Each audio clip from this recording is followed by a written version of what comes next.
Never Give Up, the story of J.K. Rowling. Have you ever felt like giving up on your dreams?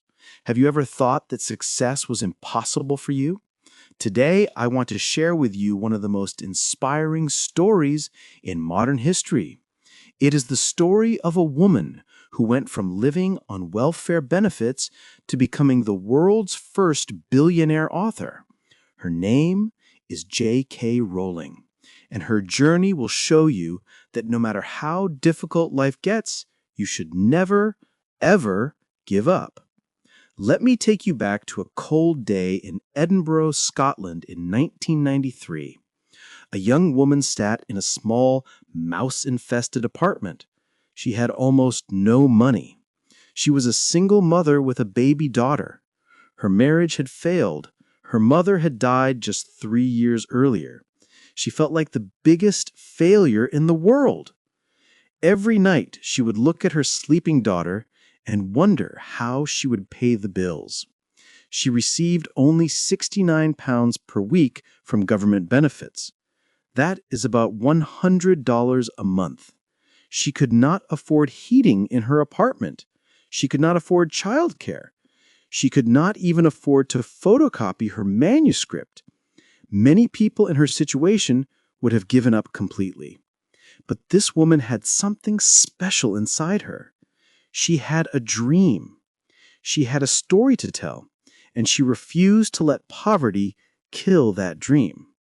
Her name was Joanne Rowling. The world would later know her as J.K. Rowling, and the story she was writing would become Harry Potter. Let me tell you how it all began. The magic begins on a train. It was June 1990. Joanne Rowling was 25 years old. She was traveling on a train from Manchester to London. The train was delayed for 4 hours. She sat there, looking out the window, letting her mind wander. Then suddenly, something magical happened. An idea came to her mind. Not just any idea, a complete vision of a young boy who did not know he was a wizard. She saw him clearly, a boy with black hair and glasses, a boy who would go to a school for wizards, a boy named Harry Potter. The excitement she felt was incredible. Ideas started flowing into her mind like a river. She wanted to write everything down immediately. But there was one problem. She did not have a pen. She looked through her bag. Nothing. She was too shy to ask strangers on the train for a pen. So she just sat there for 4 hours, thinking, imagining, building an entire magical world in her mind. Years later, she would say this was the best thing that could have happened to her, because those 4 hours of just thinking allowed her to explore every detail. By the time she got off that train, she knew one thing for certain. This was going to be a 7-book series. She knew the beginning, she knew the middle, she knew the end. She knew she had found something special. That night, as soon as she reached her apartment in London, she started writing. She wrote and wrote. The words poured out of her. She felt like she had just met someone she was going to fall in love with. That is how she described the feeling, the excitement of creating something truly magical. But life had other plans. Life was about to test her in ways she never imagined. When everything falls apart. Just 6 months after that train journey, tragedy struck. On December 30, 1990, Joanne's mother died. Her mother had suffered from multiple sclerosis for years. She was only 45 years old. This loss devastated Joanne completely. She had been writing Harry Potter when her mother died. She never got the chance to tell her mother about the magical world she was creating. The pain of losing her mother would stay with Joanne forever, and it would deeply influence her writing. The themes of death, loss, and the power of love in Harry Potter all came from this pain. Trying to escape her grief, Joanne made a big decision. She moved to Portugal in November 1991. She took a job teaching English at night. During the day, she continued writing her book. She was still heartbroken. She was still struggling, but she kept writing. In Portugal, she met a man named Jorge Arantes. He was a television journalist. They discovered they both loved Jane Austen. They fell in love quickly. They got married on October 16, 1992. On July 27, 1993, their daughter Jessica was born. Joanne was overjoyed to be a mother. She loved her baby girl more than anything in the world. But the marriage was troubled from the start. There were problems. There were arguments. The relationship became difficult and painful. By late 1993, the marriage had ended. Joanne found herself alone again. She had a baby daughter to care for. She had no job. She had very little money, and she was far from home. She made another difficult decision. She would return to Britain. She would move to Edinburgh, Scotland, where her sister lived. She packed her belongings. She took her baby daughter, and she packed something else that was very precious to her. 3 chapters of Harry Potter and the Philosopher's Stone. These 3 chapters were her hope. They were her dream, and she was not going to give up on them. The darkest days.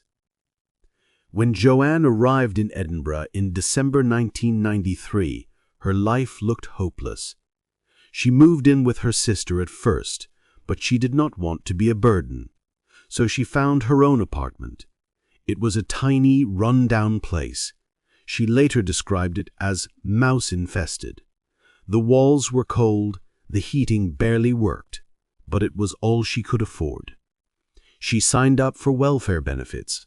The government gave her £69 per week. That is about $100 a week. It was barely enough to survive. She could not afford childcare, so she had to take her baby daughter with her everywhere. She took any small job she could find. She did typing work at her local church. The minister allowed her to bring Jessica in her stroller. If the baby slept, she could work.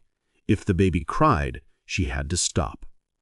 The money she earned was just a few pounds, just enough to keep her benefits. She later described this time in her life with these words: "I was jobless, a lone parent, and as poor as it is possible to be in modern Britain without being homeless." She felt like a complete failure. 7 years after graduating from university, everything had gone wrong. Her mother was dead, her marriage had failed, she had no career, she had no money. She was living on charity from the government. Many people called her a single mom on benefits. They said it with judgment in their voices, as if she had done something wrong, as if she was not trying hard enough. These words hurt deeply, but Joanne knew something they did not know. She had a dream. She had a story that needed to be told, and she was going to finish her book, no matter what. During this dark time, Joanne also battled clinical depression. The stress of poverty was crushing. The loneliness was overwhelming. The pain of her mother's death still haunted her. She felt hopeless. She even thought about ending her life. But every time those dark thoughts came, she looked at her daughter. Jessica needed her. Jessica depended on her. Joanne knew she had to fight. She had to survive. She had to keep going. So she sought help. She found a counselor. She talked about her depression.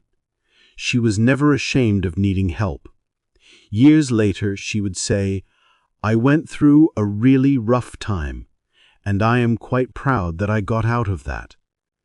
She learned that asking for help is not weakness, it is strength. And through all this darkness, she kept writing. Writing became her escape. Writing became her therapy. Writing kept her alive. Writing in the cafes. Joanne discovered something that helped her during those difficult days: the cafes of Edinburgh. Her apartment was cold and depressing. Her daughter needed to nap during the day, so Joanne would bundle Jessica up in warm clothes. She would put her in the stroller, and she would walk to a nearby cafe. The cafe was warm. The cafe had the sound of people talking and laughing. The cafe felt alive. Most importantly, if Joanne bought 1 cup of coffee, she could sit there for hours. While Jessica slept in her stroller, Joanne would write. She would pull out her notebooks. She would write in longhand because she could not afford a computer. Page after page, scene after scene. She was building the magical world of Hogwarts. She was giving life to Harry, Ron, and Hermione. She was creating something beautiful from her pain. Sometimes she would write for an hour, sometimes for 2 or 3 hours. It depended on how long Jessica slept, but every single day she wrote. She was determined. She was focused. She knew this book was her way out. She kept all her notes in folders and boxes. She created detailed charts of the characters. She planned all 7 books in advance. She wrote 15 different versions of the first chapter alone. She wanted everything to be perfect. She knew she had something special, but she also knew it had to be done right.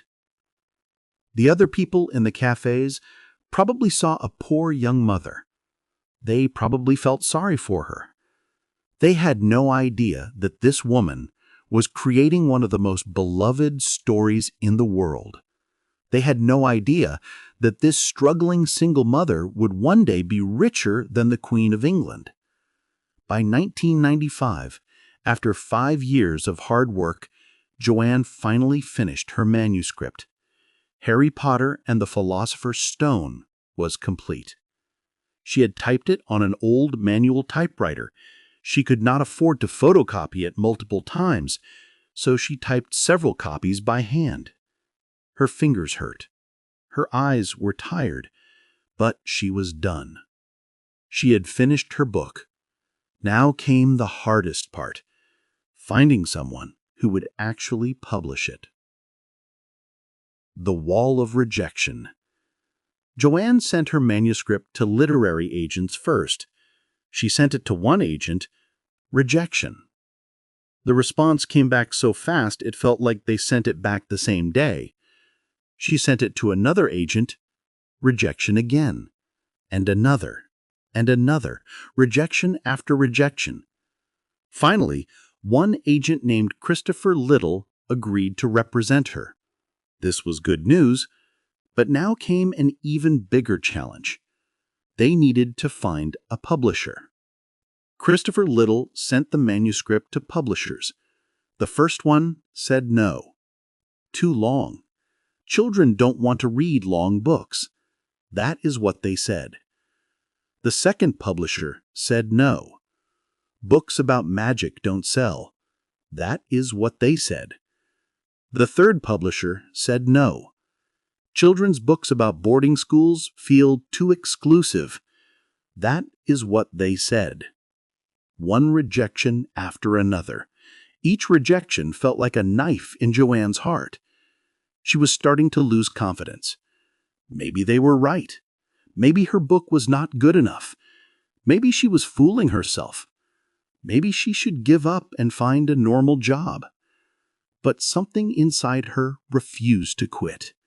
She kept telling herself, just one more publisher, just one more try.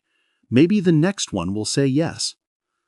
She later said, I wasn't going to give up until every single publisher turned me down, but I often feared that would happen. 12 publishers rejected Harry Potter. 12 times she heard the word no. 12 times someone told her that her book would not sell. 12 times someone missed the opportunity to publish one of the greatest book series in history. But Joanne kept going. And then, in 1996, something magical happened. The yes that changed everything. Publisher number 13 was called Bloomsbury. It was a small, struggling, independent publishing house in London. They were known for academic books. They had almost no experience with children's books. They weren't even sure they wanted to publish fiction. The editor, Nigel Newton, received the manuscript. He read the first few chapters. He found them interesting, but he wasn't completely sure. So he did something unusual. He decided to give the manuscript to his 8-year-old daughter, Alice. Alice took the chapters to her room. She started reading, and she couldn't stop. She came back to her father an hour later. Her eyes were shining with excitement. "Dad, this is so much better than anything else." That is what she said. For the next few weeks, Alice kept asking her father, "Can I read the rest? What happens next? When can I have more chapters?" She was completely enchanted by Harry Potter. That was the moment everything changed. Because of one little girl's love for the story, because of her pure, honest reaction, Bloomsbury decided to take a chance. In August 1996, they offered to publish Harry Potter and the Philosopher's Stone. Joanne couldn't believe it. After 12 rejections, after years of poverty, after all the struggle and pain, someone finally believed in her book.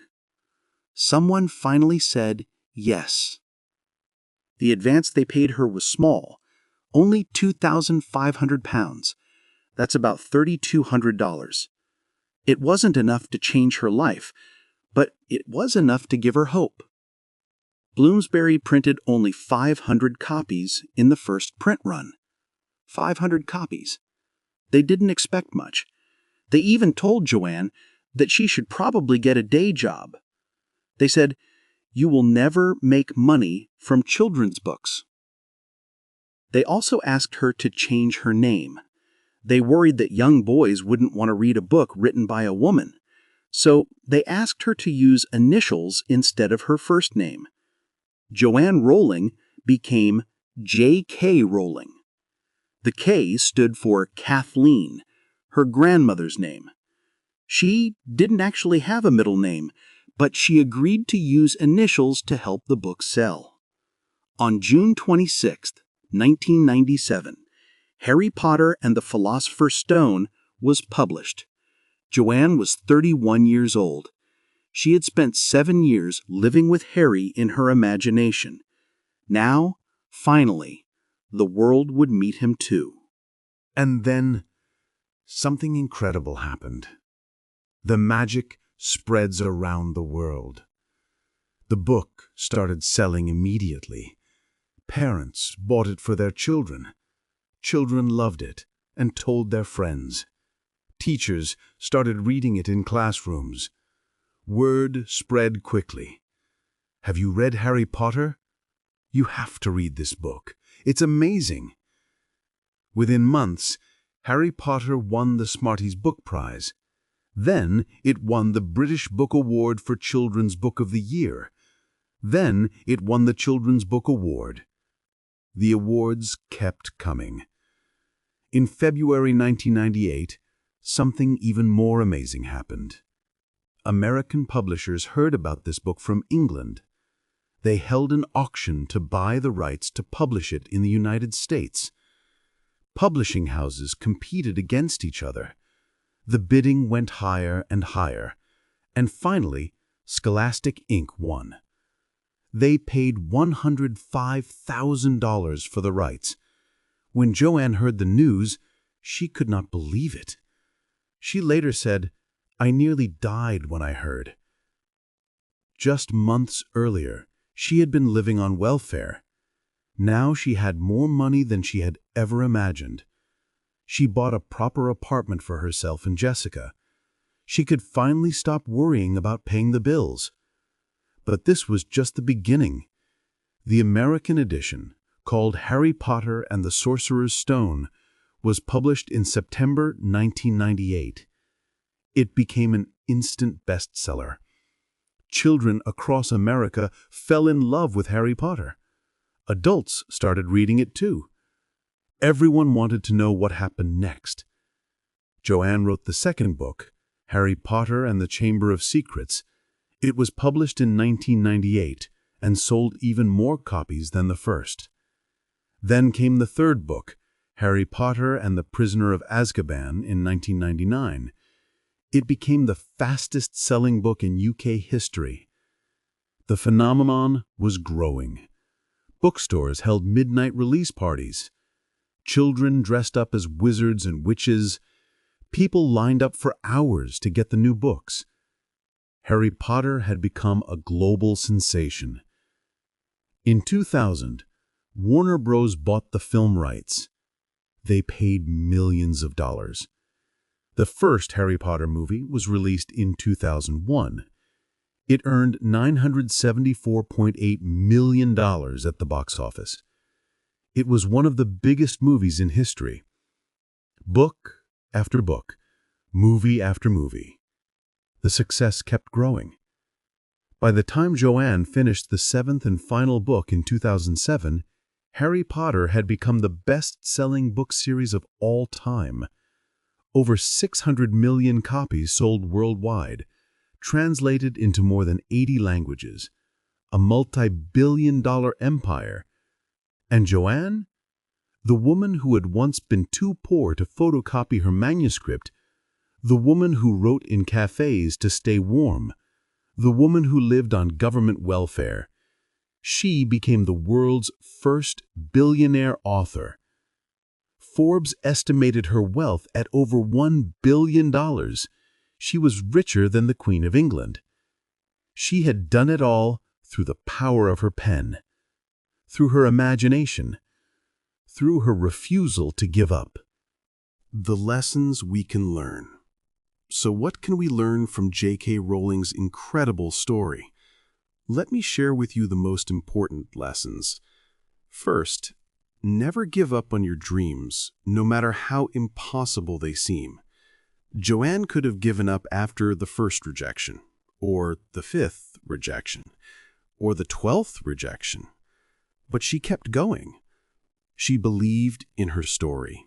She believed in herself. And that belief carried her through the darkness. Second, failure is not the end. Joanne's marriage failed. Her life seemed to fall apart. She had every reason to give up. But she later said that failure was liberating. It freed her to focus on what really mattered: her writing, her daughter, her dream. Sometimes our biggest failures lead to our greatest successes. Third, poverty does not define your future. When Joanne was living in that cold apartment, when she was struggling to feed her daughter, when she had no money and no prospects, nobody would have predicted her future success. But she proved that where you start does not determine where you finish. Your dreams are bigger than your circumstances. Fourth, asking for help is okay. Joanne struggled with depression. She could have hidden it. She could have been ashamed. But instead, she sought help. She talked to a counselor. She was honest about her struggles. And this helped her survive the darkest days. There is no shame in needing support. We all need help sometimes. Fifth, persistence beats talent. Was Joanne the most talented writer in the world? Maybe, maybe not. But what set her apart was her persistence. She wrote 15 versions of the first chapter. She planned every detail of all 7 books. She worked hard every single day. She never stopped improving her craft. Talent is important, but hard work is more important. Sixth, believe in your work even when others do not. 12 publishers said no to Harry Potter. 12 experts in the publishing industry thought the book would not sell. They were wrong. Joanne knew her story was special. She trusted her instincts. Sometimes you have to believe in yourself, even when the whole world doubts you. Seventh, your struggles can become your strength. Everything Joanne went through, the loss of her mother, the failed marriage, the poverty, the depression, all of it went into Harry Potter. The themes of loss, love, courage, and hope in her books came from her real experiences. Your pain is not wasted. It can become the foundation of something beautiful. The message for you. So here is what I want you to remember. Maybe you are struggling right now. Maybe you have a dream that seems impossible. Maybe you have tried and failed. Maybe people have told you to give up. Maybe you feel like you will never succeed. But remember J.K. Rowling. Remember the woman who wrote in cafes while her daughter slept. Remember the 12 rejections she received. Remember the poverty and pain she endured. Remember how she kept going when everyone said she should quit. If she had given up after the first rejection, there would be no Harry Potter. If she had let poverty kill her dream, millions of children would never have discovered the magic of Hogwarts.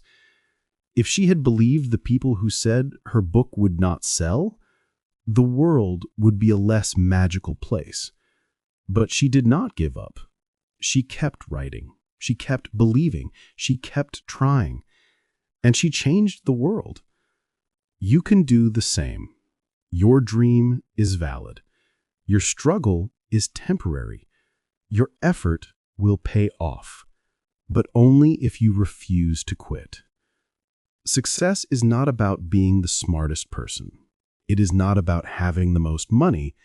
It is not about having perfect circumstances. Success is about persistence. It is about showing up every single day. It is about believing in yourself when no one else does. It is about taking one more step forward even when you're exhausted. J.K. Rowling was not special because she had magical powers. She was special because she never gave up. And that is something every one of us can choose to do. We can choose to keep going. We can choose to believe in our dreams. We can choose to work hard even when it is difficult. We can choose to learn from our failures. We can choose to turn our pain into something beautiful. Your journey starts now. So here is my challenge to you today. Whatever dream you have been putting off, whatever goal you have been afraid to pursue, whatever project you have been hesitant to start, begin today. Do not wait for perfect circumstances. Do not wait until you have more money. Do not wait until you feel confident. Start now with what you have where you are. Remember that J.K. Rowling started writing with a pen and paper. She could not afford a computer. She could not afford to photocopy her manuscript, but she started anyway. And that is what made all the difference. Maybe you will face rejection like she did. That is okay. Rejection is not failure. Rejection is just information. It tells you to try again. It tells you to improve. It tells you to keep knocking on doors until one opens. Maybe you will struggle financially like she did. That is okay too. Your bank account does not determine your worth. Your current situation is temporary. If you keep working toward your goals, things can change dramatically. Maybe you will face criticism like she did. People will tell you that your dream is unrealistic. They will say you are wasting your time. They will laugh at your ambitions. That is okay. Their doubts are about them, not about you. Keep believing in yourself. The story of Harry Potter teaches us one powerful truth. Magic is real. Not the kind with wands and spells, but the magic of human persistence, the magic of refusing to give up, the magic of turning dreams into reality through hard work and determination. Looking back with gratitude. Today, J.K. Rowling looks back at her difficult years with gratitude. She says she could not have written Harry Potter without experiencing poverty. She needed to understand what real struggle felt like. She needed to know what it meant to lose hope and then find it again. She needed to experience darkness to write about light. She uses her wealth to help others now. She has donated millions to charity. She founded organizations to help children in need. She supports research for multiple sclerosis, the disease that took her mother. She helps single parents who are struggling just like she once did. She remembers where she came from, and she wants to make the world better for others. In 2008, she gave a commencement speech at Harvard University. She spoke about the benefits of failure. She said, "It is impossible to live without failing at something unless you live so cautiously that you might as well not have lived at all." She encouraged graduates to embrace failure as a teacher, to see setbacks as opportunities, to understand that failure is not the opposite of success. Failure is part of success. Conclusion. Your story is not over. So as we come to the end of this story, I want you to remember something important. Your story is not over yet. The chapter you are living right now might be difficult. It might be painful. It might feel hopeless. But it is not the end. J.K. Rowling's story reminds us that our current circumstances do not predict our future. Where you are today is not where you will be tomorrow, unless you give up, unless you stop trying, unless you let fear win. So do not give up. Not today, not tomorrow, not ever. Your dreams are worth fighting for. Your potential is worth developing. Your story is worth living. Remember the woman who wrote in cold cafes. Remember the 12 rejections. Remember the poverty and struggle. Remember the persistence that changed everything. And let that story inspire you to keep going. Because somewhere out there, someone needs what only you can create. Somewhere out there, your success story is waiting to be written. Somewhere out there, your dream is waiting to become reality. But it will only happen if you refuse to give up. So keep writing, keep trying, keep believing, keep moving forward. Never, ever give up. Your magic is waiting to be discovered. Your story is waiting to be told. Your success is waiting to be achieved. All you have to do is keep going. One step at a time, one day at a time, one dream at a time. Thank you for listening to the inspiring story of J.K. Rowling. If this story touched your heart, please subscribe to our channel for more motivating content. Share this story with someone who needs encouragement today. And remember, the next chapter of your life could be the most amazing one yet. See you in the next video where we will continue learning and growing together. Until then, keep believing in your dreams and never, ever give up. Because your story, like Harry Potter, could change the world.